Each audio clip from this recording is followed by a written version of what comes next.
Salut à toi. Oui, il est possible de gagner sa vie avec un seul Airbnb sans être propriétaire. Chloé nous l'a prouvé avec un des 16 biens qu'elle possède dans son business de conciergerie dans lequel on se trouve aujourd'hui. Et dans cette vidéo, on va te présenter premièrement ce Airbnb ultra rentable. Tu vas découvrir Chloé qui vit grâce à ce Airbnb et ce sans être propriétaire. On va faire l'analyse de ce Airbnb pour t'expliquer pourquoi il cartonne. On va t'expliquer exactement comment elle a trouvé ce bien et surtout on va te partager les chiffres concrets pour que tu puisses savoir exactement combien est-ce que rapporte ce bien sans être propriétaire. Donc reste bien jusqu'à la fin de cette vidéo. Tout d'abord, pour ceux qui ne savent pas, qu'est-ce que c'est le business de conciergerie? C'est un business de prestation de services. On va s'occuper d'appartements ou de maisons en location courte durée comme celle-ci. On va s'occuper d'absolument tout. On va décharger la gestion complète au propriétaire et on va optimiser pour qu'il gagne plus d'argent avec nous que sans nous. Et en échange de cette gestion, on va prendre une généreuse commission d'environ 20%. Aujourd'hui en France, il y a énormément de résidences secondaires, de biens en location courte durée et il y a très peu de conciergerie. La demande est forte, donc pour trouver ce genre de bien,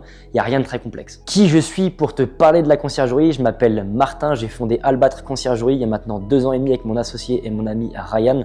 On a une trentaine de biens en gestion et depuis 1 an et demi, on a créé Concierge Elite, un accompagnement qui aide des personnes partout en France, partout en Europe à développer une activité de conciergerie Airbnb. On ne perd pas plus de temps, je vais laisser Chloé présenter ce logement.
L'avantage de logements comme celui-ci, c'est qu'ils sont extrêmement bien situés. On peut accueillir beaucoup de personnes et ils sont aussi très luxueux. Là, je me retrouve dans une des salles de bain. On a une baignoire balnéo, on a un sauna, on a un hammam. Donc, c'est très équipé, ce qui fait qu'on peut louer la maison assez cher à la nuitée. Et donc, forcément, nous, avec la conciergerie, comme on prend un pourcentage, plus le prix à la nuitée sera élevé, plus on va prendre d'argent et plus la marge sera élevée. Un logement comme celui-ci aussi, l'avantage, les grosses maisons, c'est qu'on va avoir des séjours qui vont être plutôt de longue durée. On sera en général sur du 4 nuitées minimum. On va avoir des séjours qui vont durer environ 1 semaine. Et donc, chaque mois, sur un logement comme celui-ci, on va se retrouver avec grand maximum 2 ou 3 prestations de ménage, ce qui fait que c'est beaucoup moins chronophage en termes de temps. Et aussi, l'avantage, c'est comme les personnes qui vont réserver des logements comme celui-ci, ils ont les moyens financiers, ça leur dérange pas de payer des frais de ménage qui sont élevés. Ici, en l'occurrence, comme Chloé l'a dit, c'est 260 €.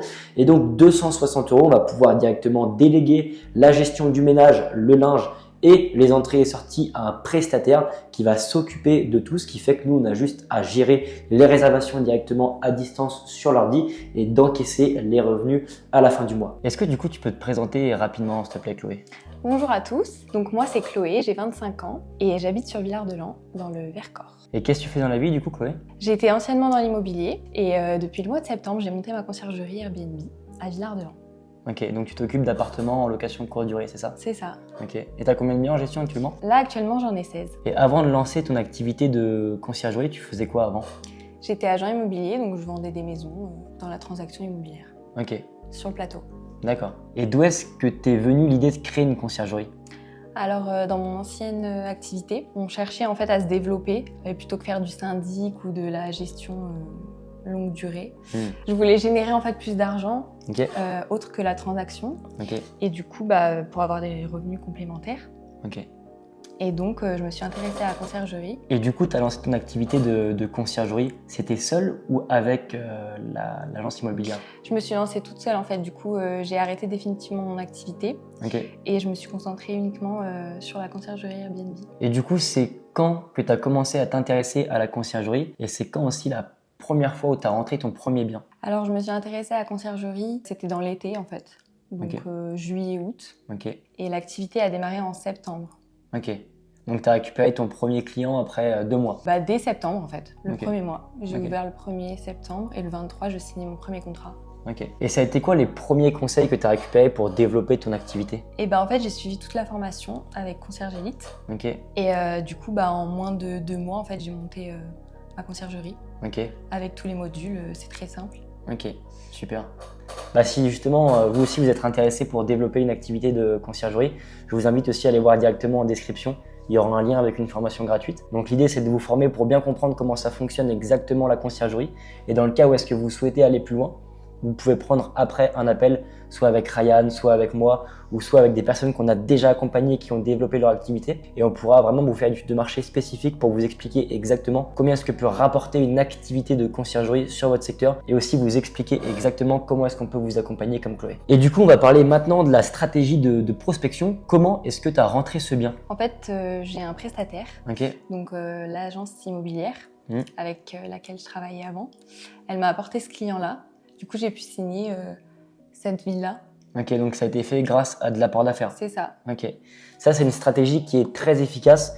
Quand on développe une activité de conciergerie, on va s'entourer de pros de l'immobilier, des personnes qui sont en relation et en contact avec des propriétaires qui possèdent soit des biens en location courte durée ou soit des investissements locatifs. Et l'idée, ça va être de créer un système d'apport d'affaires avec ces personnes où on va simplement créer un contrat d'apporteur d'affaires où dès qu'ils vont nous apporter des biens qu'on va pouvoir récupérer en gestion avec notre activité de conciergerie, on va les rémunérer soit au pourcentage, ça va être en général 20% des bénéfices sur 6 mois, ou soit sur une prestation fixe, c'est environ entre 300, 400 voire 500 €, ça dépend du bien. Et donc les agents immobiliers qui vont être en contact avec de la transaction, avec des personnes qui vont vendre des maisons comme celle-ci, des grandes maisons, des grandes villas qu'on peut mettre sur Airbnb et qui sont des résidences secondaires, nous on va pouvoir les récupérer en gestion avec notre conciergerie.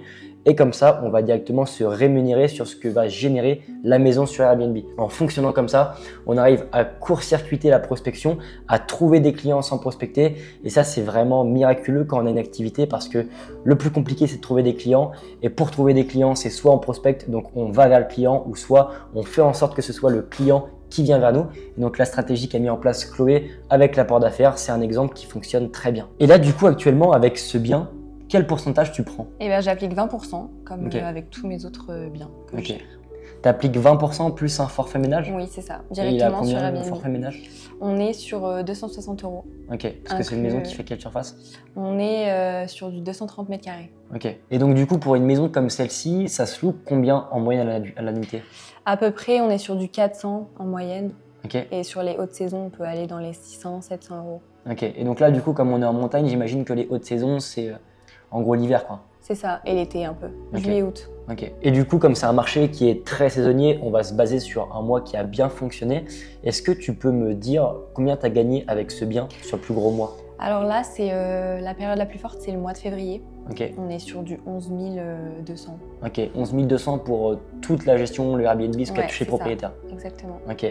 Donc il faut savoir que quand on a une conciergerie Airbnb, on va se rémunérer sur les recettes locatives que va générer le bien. En général, on prend comme Chloé 20% et on va aussi appliquer un forfait ménage-linge. Nous, avec la conciergerie, les 20%, ça va être notre marge. On va s'en servir pour payer en partie les logiciels comme par exemple Beds24 et PriceLabs. Et au niveau du forfait ménage-linge, on va s'en servir pour payer les prestataires de ménage qui vont s'occuper de la gestion du ménage et aussi de la gestion du linge. Donc là, en l'occurrence, sur un mois comme celui-ci, si on applique 20% de 11 000 €, on va être à environ 2100, 2200 € facturés pour la conciergerie, donc sans être propriétaire, ce qui fait que c'est pour ça que la conciergerie, c'est magique parce qu'on arrive à développer des revenus sans avoir de crédit, sans être propriétaire, sans avoir de charges et le tout en automatisant complètement cette maison. Et si tu te reconnais dans le profil de Chloé, que tu as une activité actuellement, un job, que tu es étudiant et que tu n'es pas forcément satisfait et que tu as un manque de sens dans ce que tu fais, sache qu'en description, tu vas retrouver un lien où tu pourras avoir accès à une formation qui est 100% gratuite qu'on a créée avec mon associé Ryan, où on t'explique exactement comment créer un business de conciergerie rentable en 2025. Et donc après cette formation, tu pourras aussi prendre un appel directement avec un membre de l'équipe. On va te faire une étude de marché 100% gratuite et on va te dire exactement ce que tu peux générer avec ton business de conciergerie sur ton secteur. C'était Martin de Concierge Elite. On se dit à la prochaine. Ciao.